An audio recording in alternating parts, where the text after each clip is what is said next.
United Express would like to welcome you to Charlotte, where the local time is approximately 12:17 a.m.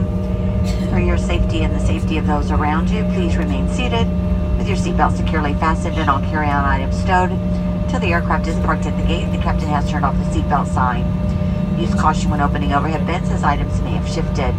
Smoking is prohibited until you've reached a designated smoking area. At this time, you may use your cellular service. However, larger electronic devices must remain stowed.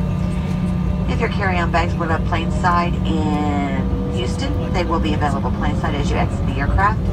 The United Airlines representative will meet our flight and be available for questions concerning checked baggage and connecting gate information.